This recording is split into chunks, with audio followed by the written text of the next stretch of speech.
Most importantly, I brought my Bible. Okay?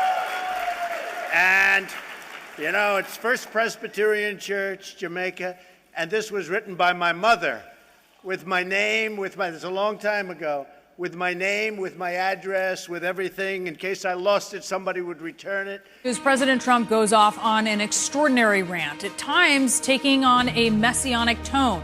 After retweeting a notorious conspiracy theorist who suggested that he's loved like the second coming of God, the president declared to reporters that he's, quote, the chosen one to take on China over its trade practices.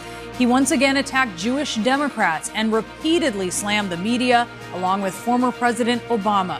And using one of his choice insults for women, the president called Denmark's prime minister nasty for calling his interest in buying Greenland absurd.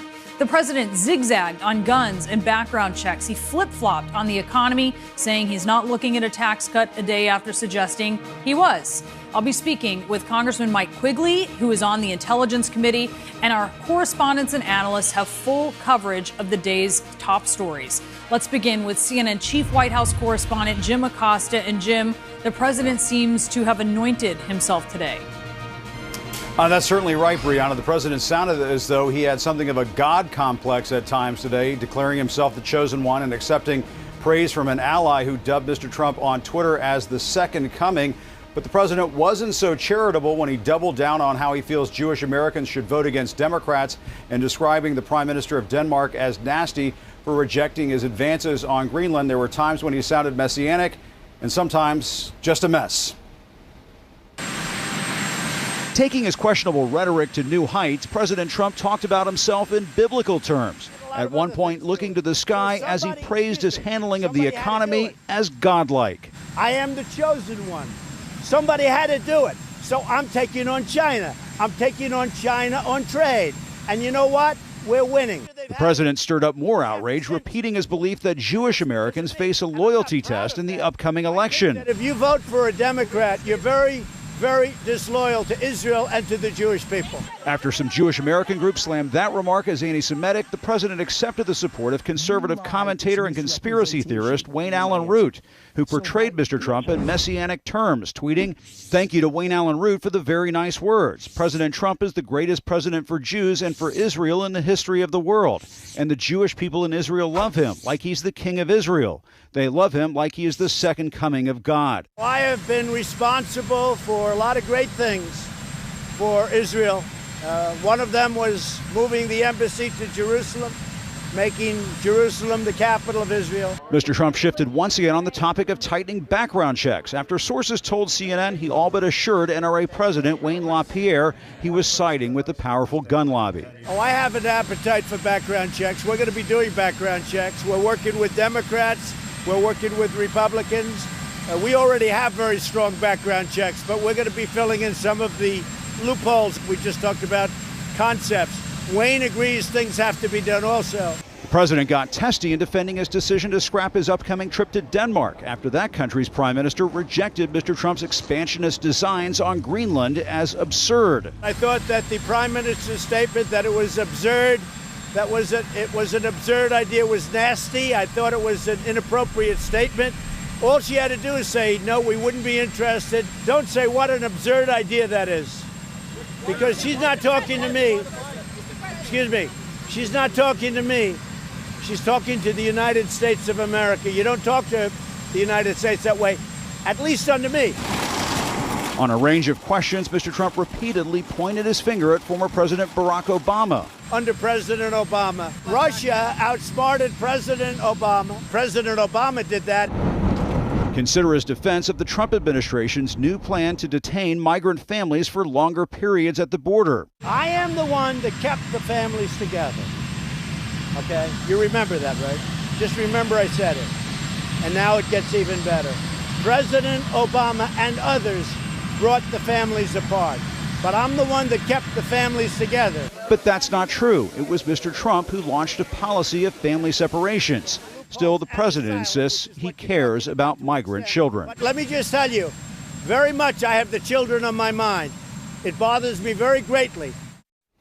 Now, after all of that, the president joked to a group of American veterans today that he would like to give himself the Medal of Honor. Mr. Trump, who is not a military veteran and avoided service during the Vietnam War, says he was told by his staff that awarding himself the Medal of Honor would not be a good idea. He can't be chosen for that one. Brianna? Jim Acosta at the White House, thank you. And President Trump today lashed out at that U.S. ally Denmark, but he did have nice words for Russia. So let's turn to CNN national security reporter Kylie Atwood for the latest on this. What happened? He reiterated what he said time and time again, which is that President Trump would like to see President Putin back at the table with the G7. Now, I'm told by a senior administration official that yesterday, when President Macron of France and President Trump spoke over the phone, they agreed that Putin should be invited to the 2020 G7 meetings next year. Now, I'm told that President Macron threw out the idea, trying to basically put the onus on Trump to be the one to own the idea, and he's doing just that. But imagine, Brianna, how controversial and dramatic it would be if President Putin came here to the U.S. for a G7 meeting just months ahead of the 2020 presidential election here. Obviously, that would be controversial because we know that every intelligence agency says that's Russia who meddled in the 2016 elections, and President Trump has never gone that far and agreed with them. So it would be pretty dramatic if he were here in the United States. The other thing to consider is that Trump is headed to the G7 just this weekend, and we know that he's going to be discussing this topic with other members of the G7 who have agreed that Russia shouldn't be allowed back in. But Boris Johnson, the Prime Minister of the UK, a new leader that President Trump is hoping he's going to see eye to eye with, just said today that he doesn't even think that there's a case yet to be made for Russia to be allowed back in. So that could create some tension between these two leaders that are hoping to start off on a good foot. He's dissing Denmark, blaming the Danish prime minister for saying that his possible purchase or sort of inquiry, curiosity about purchasing Greenland was absurd. But it's important to point out that Denmark is an important ally of the U.S. Exactly right. So President Trump canceled this trip via tweet to Denmark because the prime minister, as you said, called it absurd that the president wanted to buy Greenland. But the important thing here is that both Danish officials and folks who live there are feeling a little bit like they've been treated unfairly here because they have stood next to the U.S. for years, especially when it comes to national security.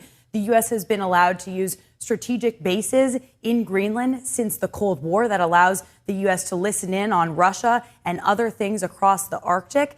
And the Danish troops have fought alongside U.S. soldiers in both Iraq and Afghanistan. 43 Danish troops died in Afghanistan fighting alongside U.S. soldiers. So there's clearly some hard feelings here, and we're going to have to see how the relationship moves forward at this point. Understandably so. Kylie Atwood, thank you so much for that report. And joining me now is Democratic Congressman Mike Quigley of Illinois. He is a member of the Intelligence Committee. Sir, thanks for joining us. Glad to be here. Thank you. Let's begin with the president going all in today on his claim that American Jews who vote for Democrats are, in his words, very disloyal to Israel and the Jewish people. What's your reaction to that? Yeah, this is a very tired, old anti-Semitic trope that I hope wouldn't be used again, much less by the President of the United States. When I first got to Congress 10 years ago, it was drilled into our heads that Israel can't be a partisan issue.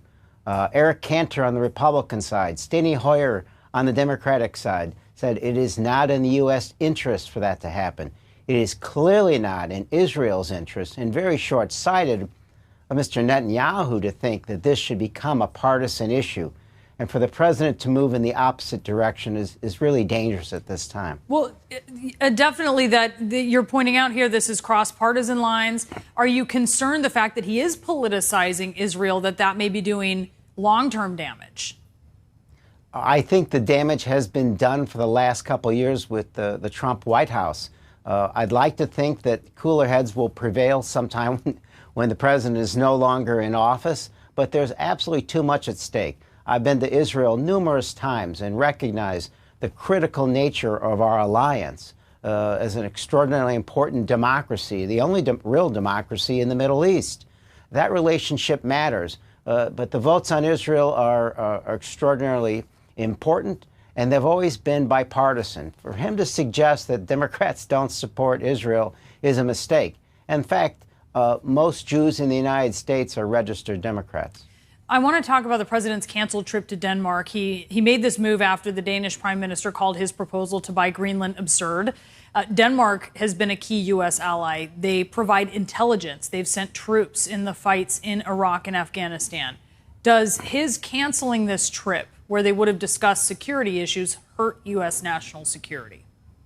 You know, I think it hurts our security. I think it hurts our standing in the world as a whole. I just don't know what the president is thinking. This isn't a land deal in Manhattan where they're trying to build a high-rise and you can pressure somebody for the purchase. This is a self-governing people of Greenland under the larger government of Denmark. So it makes absolutely no sense. I mean, what's next? Next week we talk about purchasing the Falklands, and if that doesn't work, we get angry with their government. It's bizarre. I don't know how else to explain it. And for the Prime Minister, Danish Prime Minister, to call it absurd is absolutely correct.